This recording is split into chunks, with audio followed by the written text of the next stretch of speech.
Hello and welcome to Afternoon Briefing here on ABC News. I'm Patricia Karvelas. Coming up, former Labor Minister and co-author of the party's 2019 election loss review, Craig Emerson, plus former Victorian ALP State President Hutch Hussain. But first, here are today's top stories. A Victorian minister sacked and referred to the corruption watchdog over allegations of branch stacking. There is no place in my government for him. There is no place in my team for him. The PM announces a $1.5 billion boost to infrastructure projects, but warns economic recovery will take time. We are looking at a record deficit this year and next. And a second protester from Melbourne's Black Lives Matter rally tests positive for COVID-19.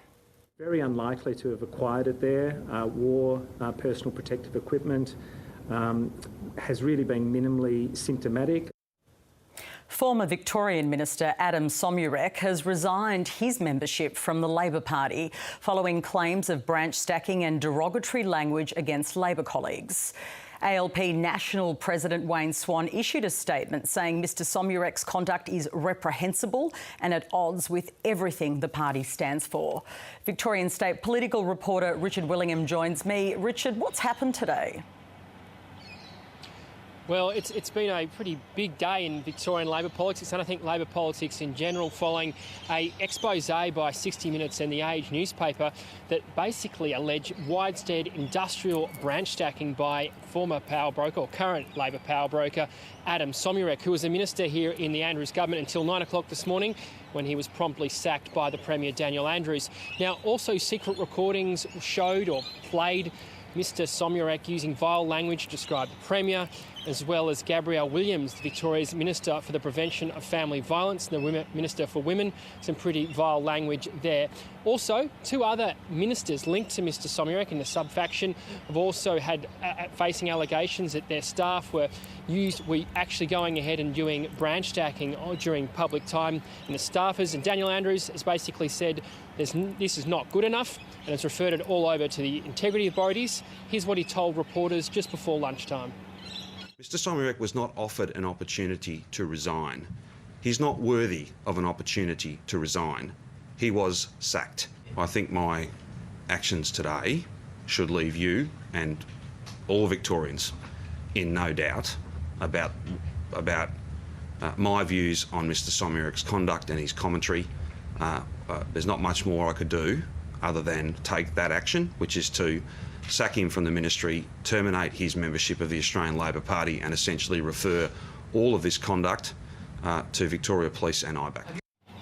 So, Richard, what are the political implications for the Premier Daniel Andrews and the broader Victorian Labor Party? Because he's one man that's fallen today, but clearly if it's industrial-style branch stacking, it has to involve more people. Well, that's right. He's certainly the top of this, the head of the snake, I guess. But this is going to go on for a while, and I think the fact that the Premier has referred this over to the integrity bodies as well as Victoria Police means this is going to go on for some time. Adam Somyurek has had a massive falling from grace. This is the second time that he's actually been dumped from the cabinet by Daniel Andrews. He was sent on his way in 2015 over misconduct towards a female staffer. Yet he was brought back in in 2018 after the massive election win they had, just shows how big his factional power is. So this is going to have implications for the factional system here in Victoria, for both state and federal MPs, and just how decisions are made and who gets what seat. Adam Somyurek has been pivotal in that. Also, he's been pivotal in a reshape of factional politics here and a realignment of the right elements of the right wing of the party with the industrial left. So he's a pivotal role, and what happens from here is a lot of people are guessing. Will he go quietly into the night, or will there be some sort of revenge? Does his supporters have some sort of dirt to throw back? It's going to be very interesting. And the other question is, Daniel Andrews hasn't sidelined two other ministers who were implicated in the report last night because he has sought assurances from them and got them that they had done nothing wrong. But this is, again, watch this space, because as we know, these have now been referred off to integrity bodies. So Daniel Andrews, he's gone through the pandemic, he's gone through a bushfire summer, and he's been praised for his leadership. But now when he's got a crisis in his own backyard, it's going to be a real test to see how the public reacts to such allegations of corruption. Richard, thanks for your time. And that's Victorian State political reporter Richard Willingham. Craig Emerson was a senior minister in the Rudd and Gillard Labor governments, and he co-authored the review into the party's 2019 election loss. He joins us this afternoon. Craig Emerson, welcome. Were you shocked by the allegations made against Adam Somyurek on 60 Minutes and The Age? Yes, I was. I'm not from Victoria and I don't understand or seek to understand the Victorian ALP, the factional system or anything like that, which probably puts me in the same category as most Victorians and most Australians. You know, we don't obsess about these things on a daily basis, but when you hear these sorts of revelations, I can only describe them as disgusting and dismaying. I think that's how so many members of the ALP would feel. They are hard-working people who just seek to have one vote in an issue, whether it be a national conference or a state conference. They're kind of humble people. And then you get this confluence of ambition and power and appalling behaviour. So it's a sad day for those branch members who really do work hard because they believe in the values of a party. How damaging do you think these allegations are to the public perceptions of the Victorian Labor Party and I suppose the Labor brand more broadly? Because what's been alleged here is industrial-style branch stacking at a level that is quite staggering, and the fact that that's happening in 2020 would be shocking to people.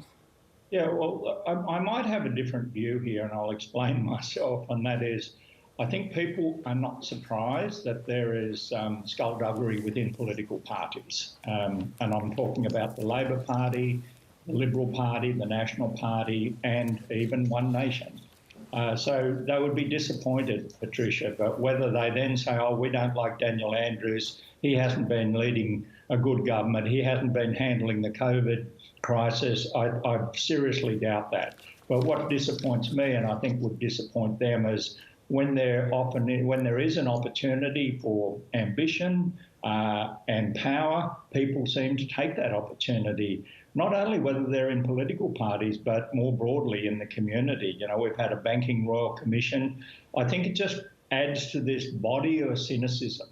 And so we kind of ask people to have faith and trust in the institutions, and then we shatter that faith and trust. That's where I think the cost is. You co-authored the review of Labor's 2019 federal election loss. Did you at any stage identify branch stacking as a problem in the federal or the Victorian ALP? No, we didn't, and you know, it wasn't as if we didn't have enough to do already, so we weren't. No, but sometimes these issues do come up in terms of influencing candidates and the direction that they take. Of course, and we were flat out doing what we were doing, and in truth, those issues didn't come up. But we have seen issues in other states at other times, and I will talk about the Labor Party. We saw issues in New South Wales, and what did the National Labor leader do, Anthony Albanese? He called in Michael Lamarch to look at all of those issues in New South Wales. It goes back a fair way, Patricia, but there were issues in Queensland too. It was called the Shepardson Inquiry, and that was about branch stacking. So it is really disappointing. But by the way, Peter Beattie he actually asked the public to help him clean up the Labor Party and won the next election quite handsomely. I think that's something only Peter Beattie could do.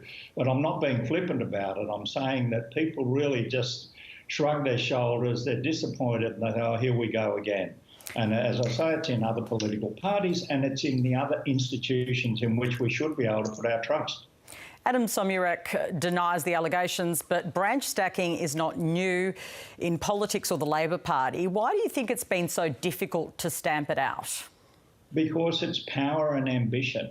And then there's some money, I'm not saying, you know, massive amounts of corrupt money, but there's money deployed to advance power and ambition. And that's the nature of political parties. You know, that's just the way it works in a democracy. But what you've got to resist is the temptation or the allure of combining those to do things that is completely unethical and wrong and disappointing and shattering the confidence of people. But doesn't the party need to have a set of more robust rules to curtail that ambition? Because if that always exists, right, let's accept that that's part of the human condition. If that always exists, don't your rules have to be more robust at the Victorian level to ensure that that doesn't happen? Because clearly that means that the party's being run by these power brokers rather than genuine thinkers. Well, not every aspect of the party or every part of the party would be run by power brokers, but I accept the basic premise that you make. Look, can I draw a comparison with the police force? There are rules, they're called the laws of the country, and they're still broken. You know, they're broken every day. There would be rules in Victoria against branch stacking. There'd be rules, I reckon, in every state of it against branch stacking in all political parties, but people seek to circumvent the rules and not be detected. Well, in this case, they've been detected on a very large scale. And so let's have the wheels of justice turn. Daniel Andrews has sacked the relevant minister. He's called in the police and he's called in the Anti-Corruption Commission. I think that's absolutely the right thing to do. So to summarise, yes, rules are good, but people do work out how to circumvent them if they can get away with it. Was it a mistake to make Adam Somyurek Minister for Local Government, even though his term as a Minister for Small Business was cut short in 2015 following bullying allegations? I mean, it's his power that meant that he got reappointed, isn't it? Well, I don't know. And, you know, I don't like answering a question with I don't know, but I've never met this man. And so I can't make a judgment about what he did before 2015, what else, you know, attributes he might bring to the table. I just don't know.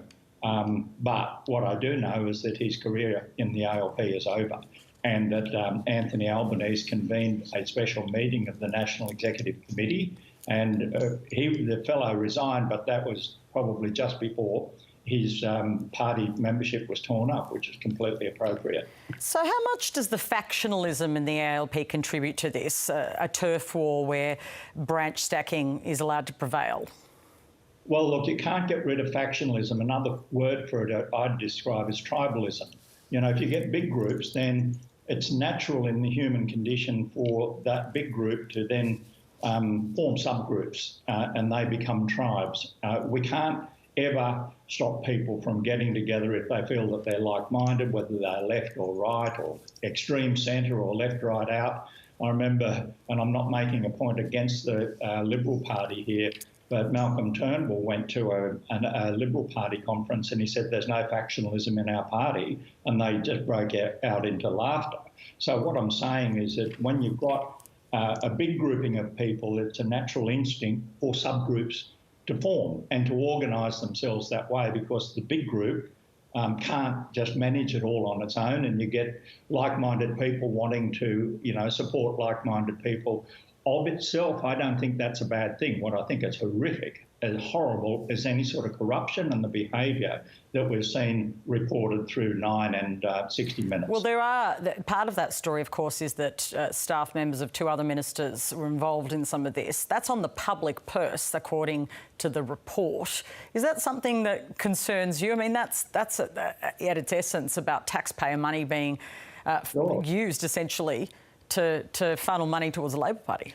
Profoundly concerns me, and I'm sure it would be profoundly interesting to the police. So I'm not a lawyer, Patricia, but I'm not going to step in and make statements now that could be damaging to a police investigation or to any legal proceedings that might follow. But yes, I am definitely and deeply concerned about that.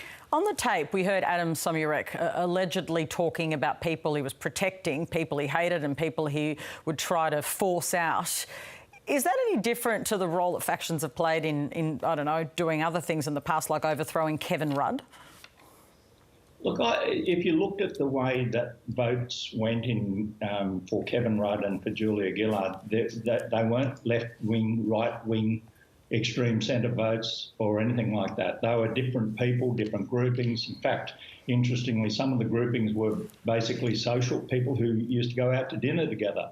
There wasn't a left or right thing in any of that. So in that sense, I think, you know, we can overstate the role of the factions. But again, I remember John Howard saying, you know, if you remove someone from cabinet, for example, they never forget it.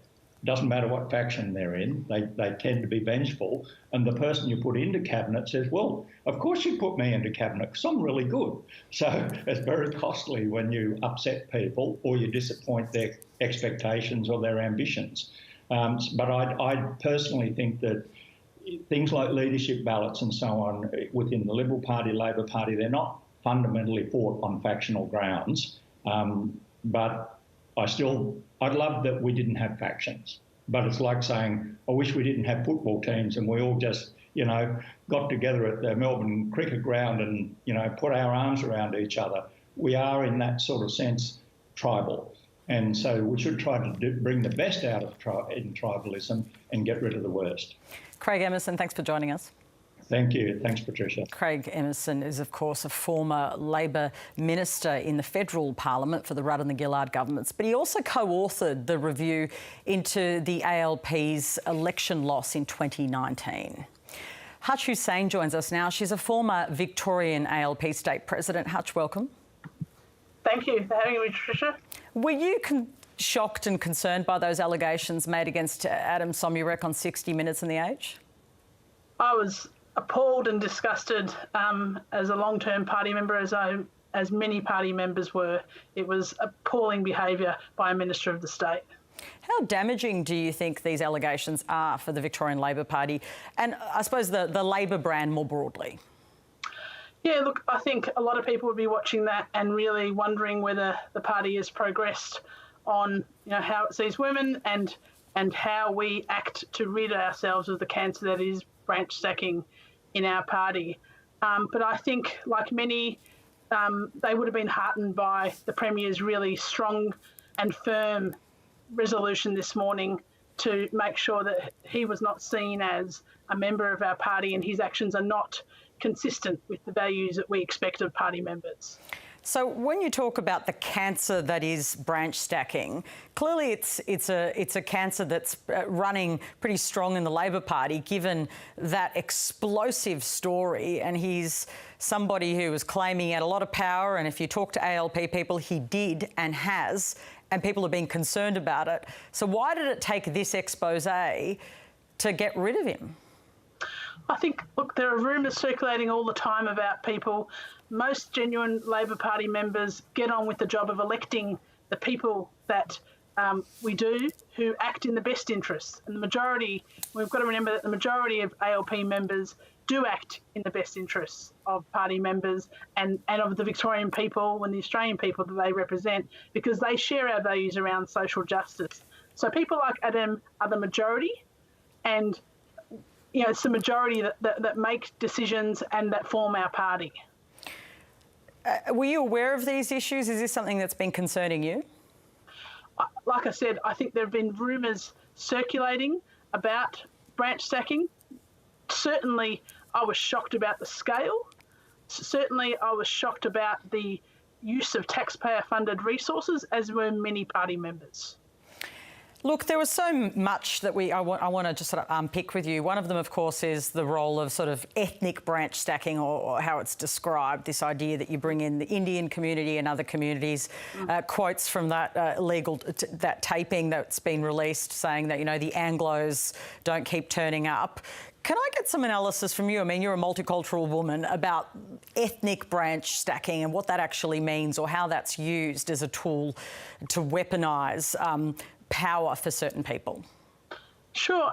I think ethnic branches started in the party because we had a lot of post-war migrants who'd come from countries where they were political and they wanted to get involved in the ALP and advance the issues that were of concern to their community.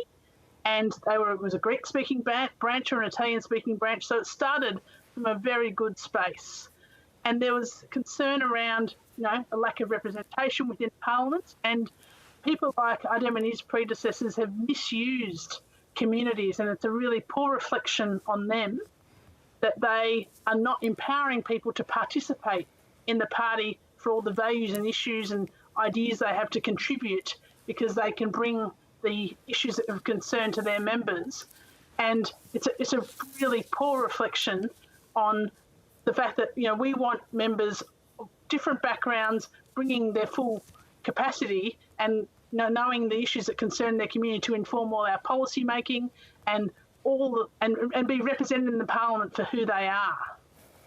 Adam Somyurek has apologised for the language he's heard on those tapes, using really awful language to describe the Victorian Minister for the Prevention of Family Violence, Gabrielle Williams. What's your reaction to the kind of language that we heard? I felt like vomiting when I heard how he described Minister Williams. It was absolutely appalling that he would describe anyone in that way, no matter who you are. No one deserves to be threatened or abused in that way. And, as Minister Williams herself has said, violent misogynistic language perpetuates the attitudes and behaviours that enable a culture of violence against women. And so it was really important that was called out and called out at the highest level today. And I think that's the kind of, it's not only that, she talked about words matter, but leadership matters as well. And I think that's what a lot of party members would have been heartened about in terms of the Premier calling that out and saying there's no place in his cabinet and no place in our parliament for that type of behaviour. You're a former Victorian president of the Labor Party. I know you say you felt like vomiting hearing that language, but does it demonstrate something in the culture? Something, is this, I sometimes wonder, is it really just a bad apple or is there a cultural issue as well? Oh, look, there is a deep cultural issue, and it's why when I was party president that I set out with a lot of other women and men to get agreement on the fact that we were not going to be tolerating this as a party, and introduced our code of conduct and also introduced a policy to enforce that code of conduct. And I was deeply disturbed by what I was hearing, particularly from a lot of young women, where there was a culture of people being owned if they facilitated the joining of membership or if they facilitated job entry. And so there is a culture, and we need to acknowledge that. And I did acknowledge that at the time and called that out and asked people to join me in calling that out. And I reiterate that call today, that, whenever we hear this language, whenever we see this type of behaviour, we do need to call it out. Because my concern was that we had young women leaving the party when they heard that type of language or they were subject to that type of behaviour. And with the implementation of the policy, we started seeing men being called out for that behaviour and them leaving the party. And that's what we need, as in this instance, when men leave the party, not the women who are subject to the behaviour. Look, there's another part of the recording which I found disturbing where he refers to young gay members of the party or staffers. What did you make of that? It's obviously, I think the Premier even described it as homophobic. It was definitely homophobic, and it was an absolutely appalling characterisation in terms of describing people solely on what they contribute in terms of their sexuality. We're a party which has got a very proud history and movement around Rainbow Labour and advocating for internal change and external change. And I thought it was deplorable the way that he described. I know some of the young men he was referring to, and that's one of the sad things in this case, that there's been young people who've been exploited, who've been enthusiastic and been led down the wrong path by this person in terms of their brand of politics, which doesn't belong in the Victorian Labor Party. The Premier has referred this matter to Victoria Police and the state's anti-corruption body IBAC. Could this continue to damage Labor if we see more allegations of others behaving badly, if it goes beyond Adam? Oh, look, I think any behaviour needs to be called out. The justice does need to be served and take its course, and whatever behaviour comes out needs to be dealt with. But I want to remind every young woman in the Labor Party today that, like me, I'm sure that you're angry, but we need to channel our efforts to continue the stronger record, which is that of one which we are very serious, and we've done some terrific stuff on getting the party to a place that's more inclusive and equal, and a government that's got a really strong record on violence against women. So there may be more bad apples that come out, but we're going to slowly get rid of them and make sure that the party is there for the majority, not the minority. You've been fighting for some of these changes for a long time. When you saw this story, did you have a moment where you thought, not much has changed? Oh, look, probably the scale I was horrified by. And it saddens me that we are still fighting this fight, and that people can think they can speak so terribly and so offensively and so publicly about people whom they work with and whom they owe respect. And it's a reflection on them more than anything. And I think, again, I just reiterate that we're people who believe in social justice, and part of that is where equality is really central to that. And, we've got to be in it to be able to kind of change that. And it doesn't undo the amount of work that doesn't get any publicity of activists getting together in our networks and galvanising grassroots communities. This is the stuff that gets publicity, but there's a terrific side of the ALP where people do feel included, and that's what I'd ask us all to remember today, without the obligation to also continue calling this behaviour out. Hutch, thank you so much for your time. My pleasure. Thank you for having me. Hutch Hussain is a former Victorian ALP state president. A group of Australian MPs and senators have joined the Interparliamentary Alliance on China. It's a new global parliamentary alliance urging governments to adopt a tougher stance against Beijing. The alliance has been established across 7 national legislatures and the European Parliament. Liberal MP Andrew Hastie and Labor Senator Kimberley Kitching will act as the co-chairs. And there are now 9 members from the coalition. There are 3 from the ALP. Liberal Senator James Paterson is one of the members, and I spoke to him a little earlier. James Paterson, welcome. Thanks, Patricia, for having me. You're one of the MPs who've joined this Interparliamentary Alliance on China. It's an international alliance of parliamentarians who want democratic countries to take, I suppose it's been described by one of my colleagues, Stephen Jejets, as a more muscular approach to Beijing. Why did you join? Well, it's a fascinating and I think very important alliance, and it occurs, as you say, Patricia, at the parliamentary level. This is not a government-to-government initiative, and that's in part recognising that this is going to be an intergenerational challenge. It's not just going to be a challenge for governments or administrations of today and tomorrow, but for many years to come. I think it's really important that like-minded parliamentarians from free democracies coordinate like this because we have a lot of interests that are in common here.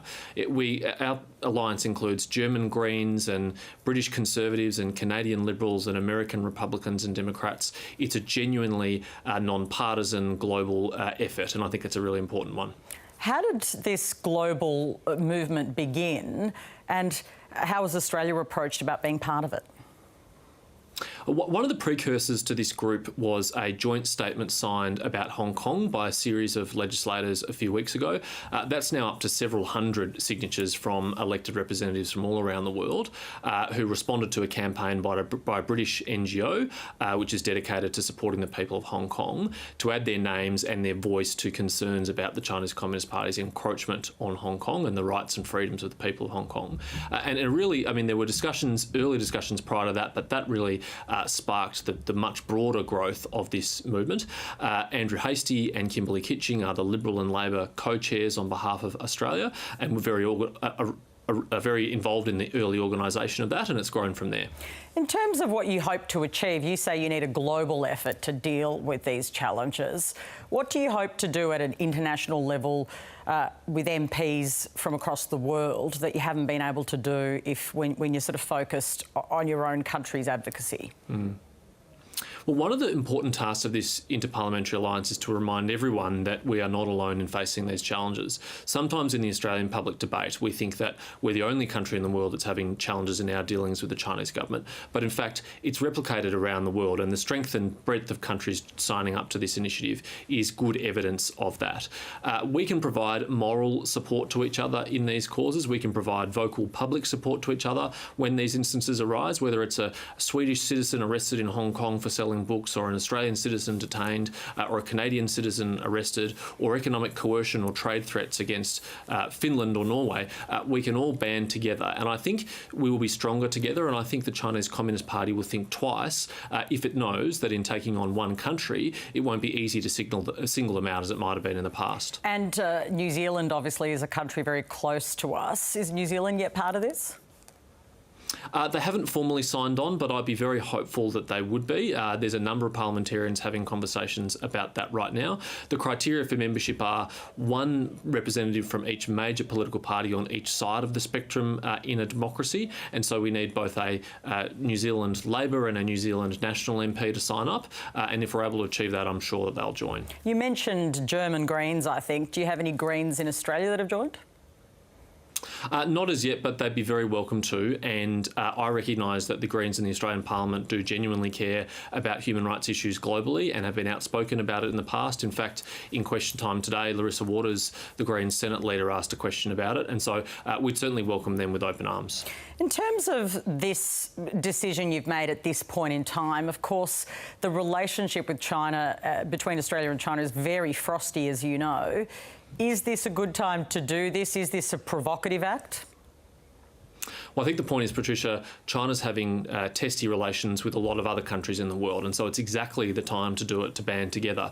I mean, in some respects, the challenges that Australia's having with China, although serious, are nowhere near as serious as that encountered by countries like India, for example, which is engaged in a very serious border dispute with China right now, with armies facing off on a very sensitive part of the world. So in many respects, we are not alone, and I think that's exactly the time to band together with other countries who are like-minded. We talked a little earlier about the kind of work it might be able to do in terms of giving support to each other as you try to prosecute this point around democracy.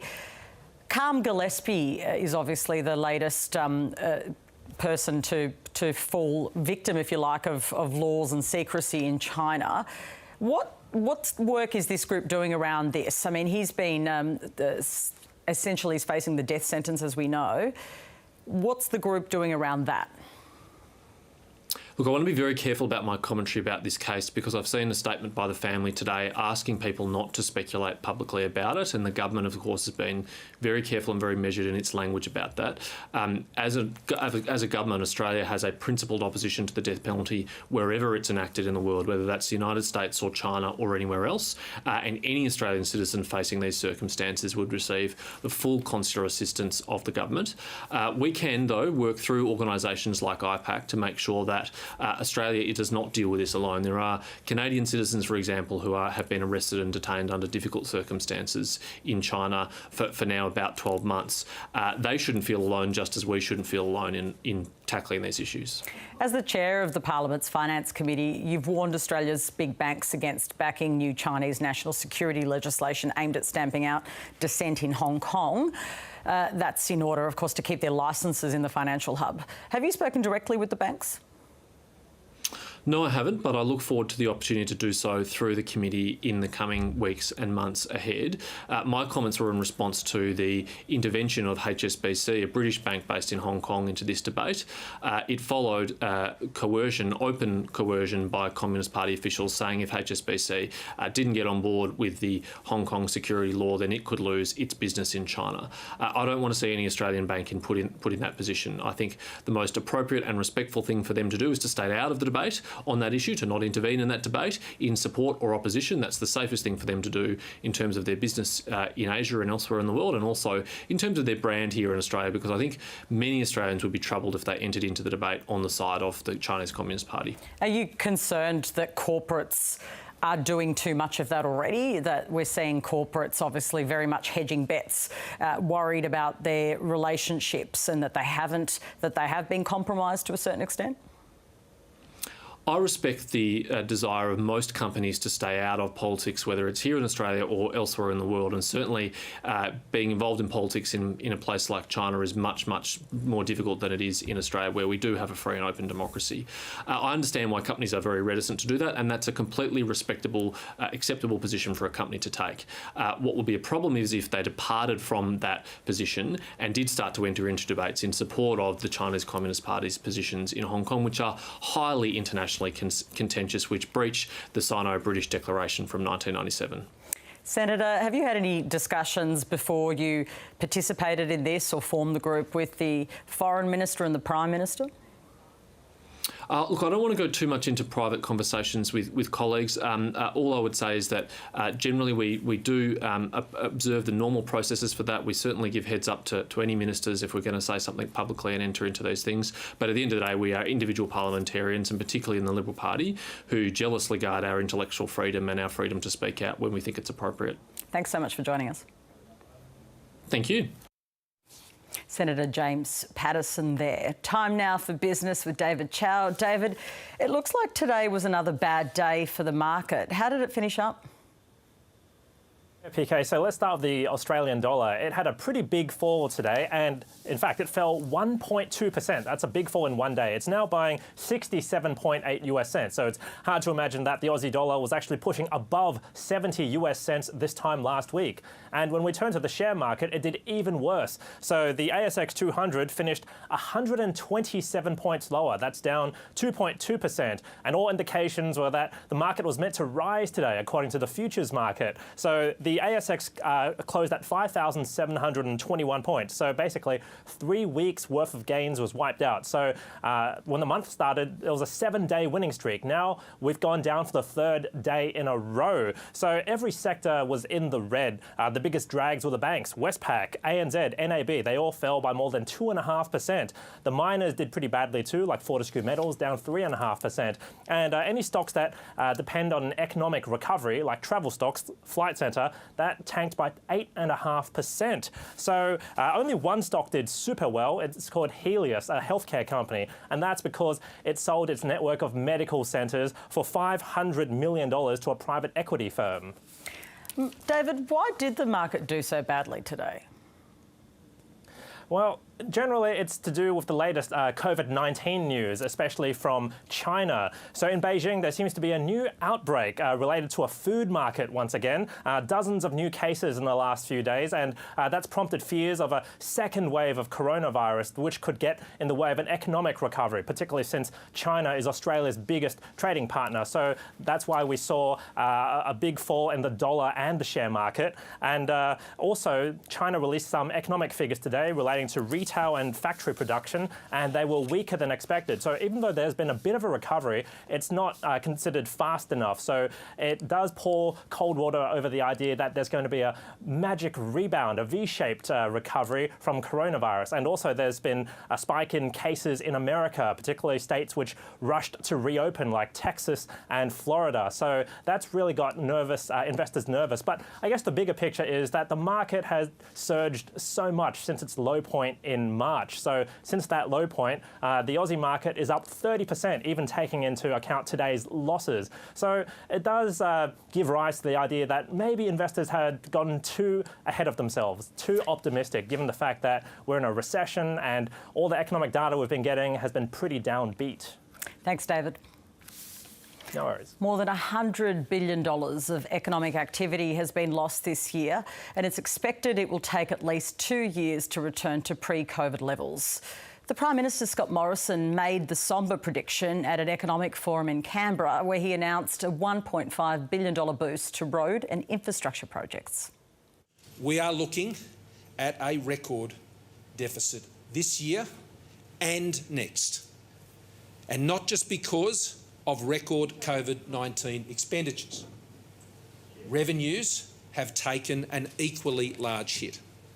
And while our expenditure measures have been designed to be targeted and time-limited in accordance with the principles we set out as we went into the crisis, the impacts on revenue will be longer-lived as the economy makes its way back. This will require us to recalibrate our fiscal strategy.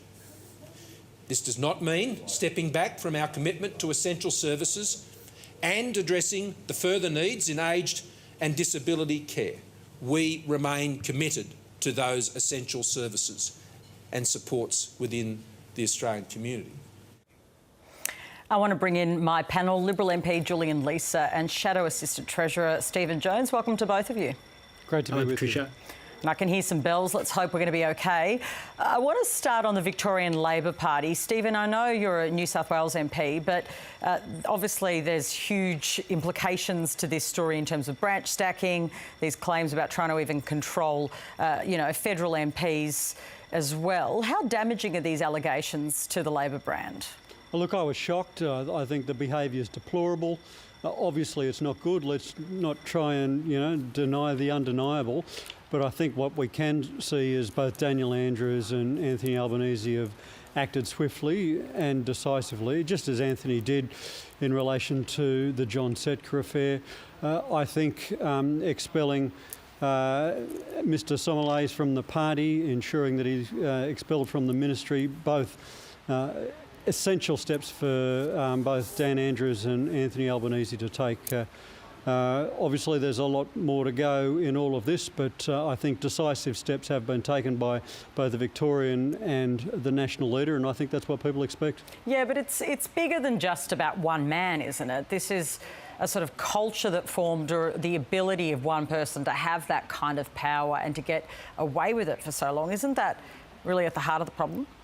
Well, political parties attract people who are attracted to power, there's no doubt about it.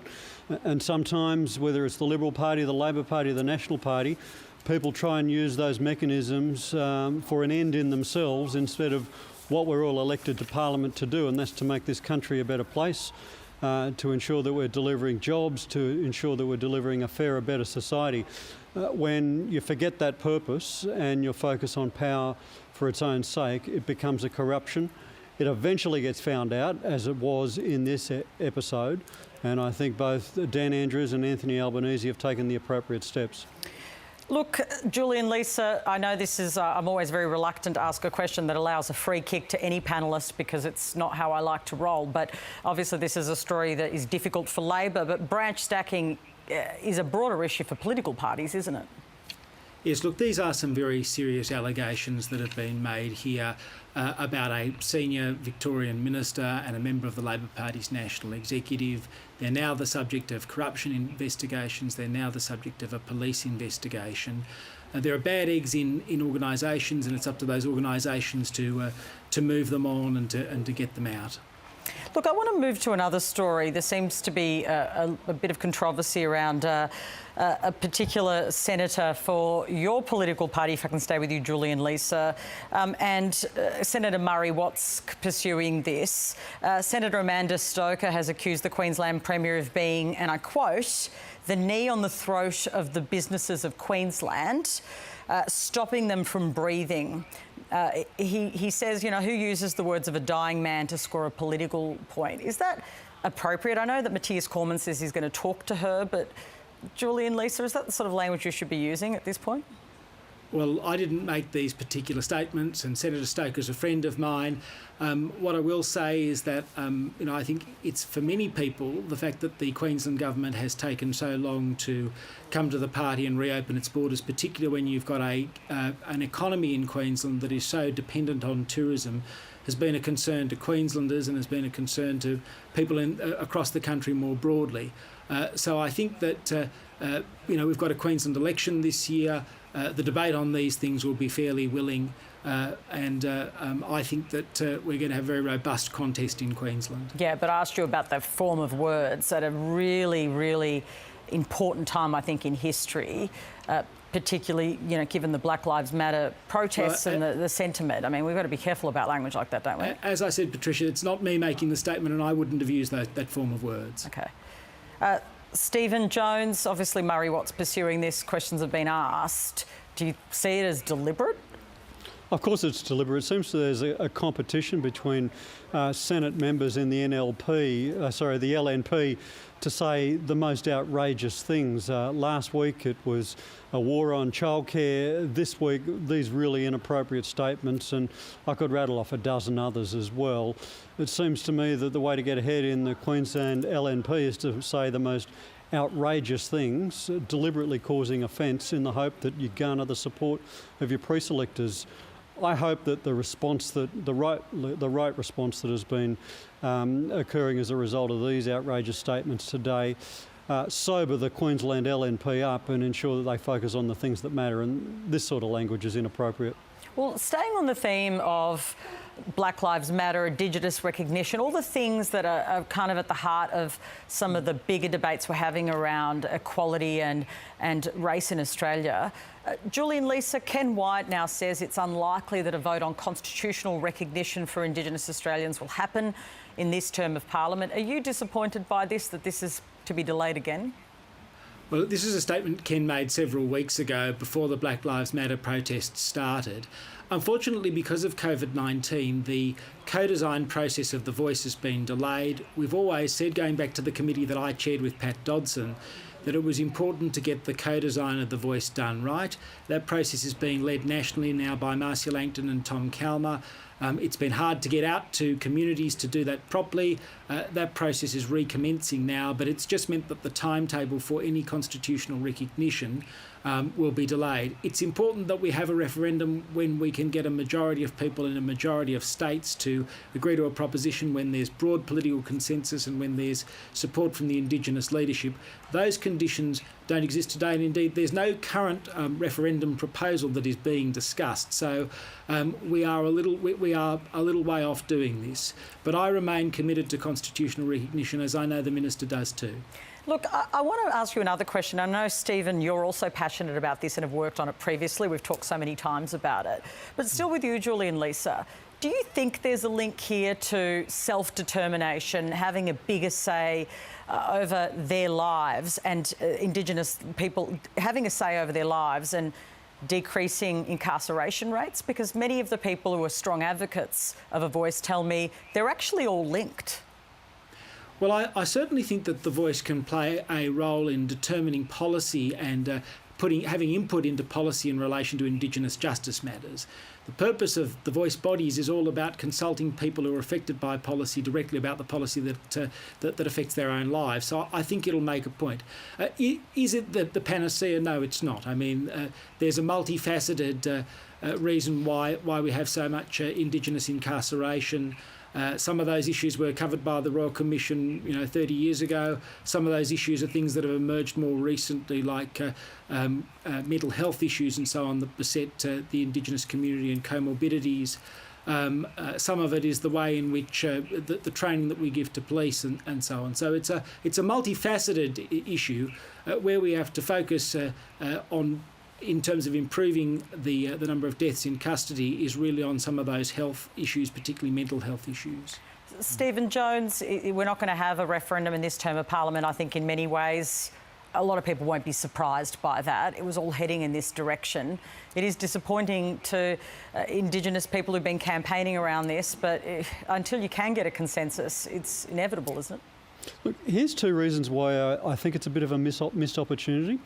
The first is that in probably the first time in all of my time in Parliament, first time in 10 years, we have got a national mood for consensus building, for Team Australia, for coming together, putting politics aside and focusing on the big challenges and the big issues, putting forward bipartisan proposition. And we've got a track record over the last 3 months on delivering that. So I think there's a national mood for it and a national capacity for it. Secondly, I think that as we are imagining Australia reconstructed, Australia put back together at the end of this economic and social upheaval, if we do not have the sorts of reconciliation architecture put in place, then we are really missing some fundamental things that, as you said in your introduction, it's not do we do economic recovery and then do we do reconciliation. They've both got to be done together to get it right. I guess the third thing, and the third reason why I say it's a missed opportunity, is Parliament's not actually that busy at the moment. If you look at the legislative schedule, there's actually not that much on it. So I think there is some time, there is a will and there is a need for us to be focusing on these issues. And I know people will also say, but the most important thing is jobs. We don't need to make one the enemy of the other. We actually have the wit and ability to do both of these things together. I just want to talk about the other debate we're having at the moment around the way we commemorate heroes and history.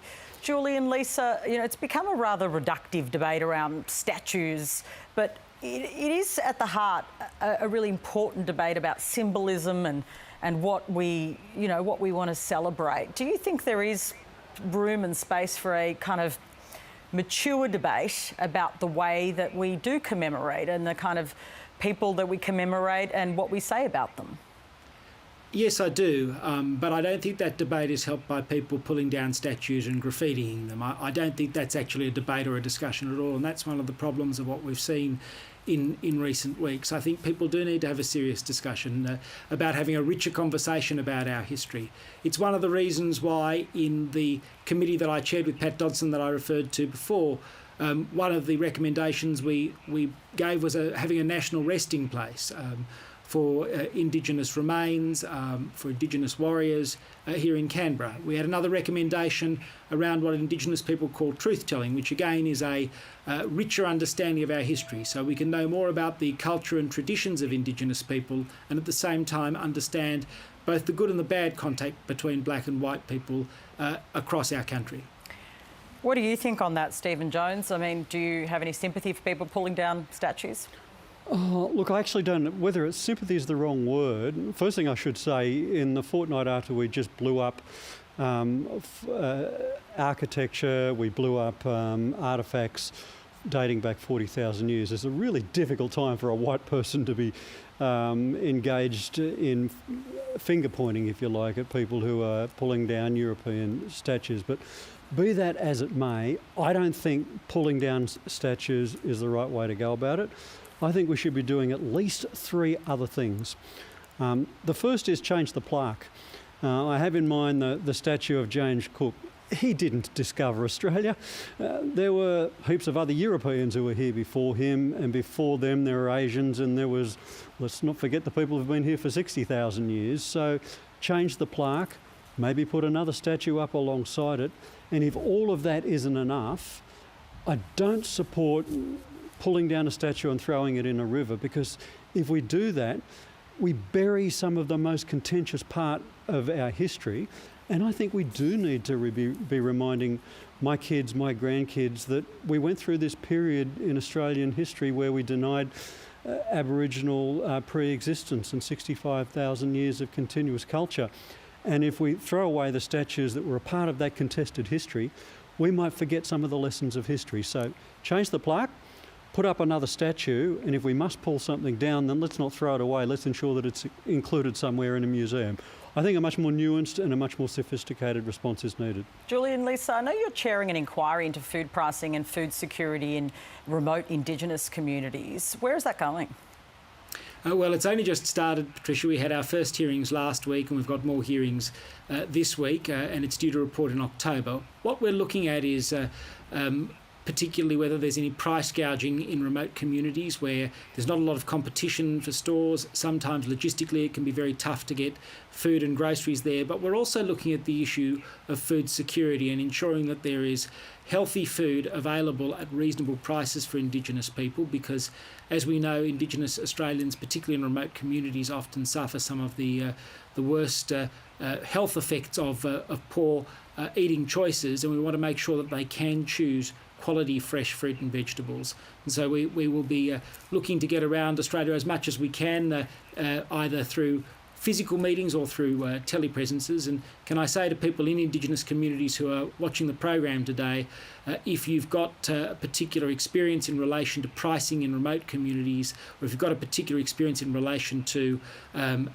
lacking food products in those communities, please email indigenousAffairs.reps@aph.gov.au and make a submission. Just take a photo, show us your experience, because we need to get that on the ground data if we're to make recommendations for change. Yeah, look, I've been to many remote communities. It's definitely pricing, but also availability of fresh fruit and vegetables.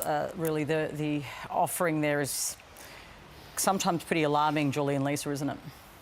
It is. One of the things that we have to look at in this inquiry is whether there is a function of communities that are just generally remote, whether they're Indigenous or not, and whether that's the key driver here, or whether there are issues of governance and other matters going on, in particular in remote Indigenous communities, or issues of supply where the food is just not getting there. I want to thank you both for being my panellists this afternoon. It's been a really interesting conversation. Good to be with you. Thanks, Patricia. Liberal MP Julian Leeser and the Shadow Assistant Treasurer Stephen Jones joining me, and I would say a pretty sophisticated conversation there on how we commemorate our history rather than just being a sort of shouty conversation, a sophisticated conversation about our heroes and our history and how we commemorate that in a respectful way. A protester who attended the Black Lives Matter rally in Melbourne 9 days ago is among 12 new cases of coronavirus detected in Victoria. The new cases bring the total number of confirmed infections in Victoria to 1,732. The state's Chief Health Officer, Professor Brett Sutton, says the infected demonstrator took care to physically distance themselves at the rally. Unrelated to the first, as far as we can tell, very unlikely to have acquired it there, wore personal protective equipment, has really been minimally symptomatic, so also unlikely to have transmitted to anyone there. But I think because we've prompted everyone who's attended the protest with any symptoms, no matter how mild, to come forward for testing, this individual's been identified as a positive case. Nonetheless, might have been acquired at a number of other places that this individual has been to during their potential period of acquiring the illness. But the message is the same. Anyone who's attended that, indeed anyone across Victoria who develops symptoms compatible with coronavirus, should come forward for testing, to isolate at home, get a test through a drive-in, pop-up, GP, wherever, and get a result. It's really in that first week that people overwhelmingly develop symptoms, and so any cases really should be out there now. So if there are individuals who are symptomatic, get tested. I think a number of them will have and have tested negative, but the call is out there ongoing for protesters and for all Victorians. To recap this hour's top story, former Victorian Minister Adam Somyurek has resigned his membership from the Labor Party following claims of branch stacking and derogatory language against Labor colleagues.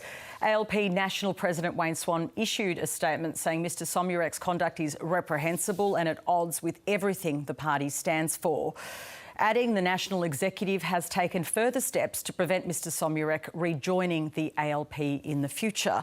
I was also joined on afternoon briefing by former Victorian President of the ALP, Hutch Hussain, who called out this culture in the party. She said that it's important to call out this culture and ensure that women stay in the party and that people who say these derogatory things are the ones that leave the party. Some really strong comments on the culture and the cancer also of branch stacking. That's afternoon briefing for today. I'll be back tomorrow. Catch you then. Know the story anytime, anywhere with the new ABC News app, making it easier for you to stay up to date while you're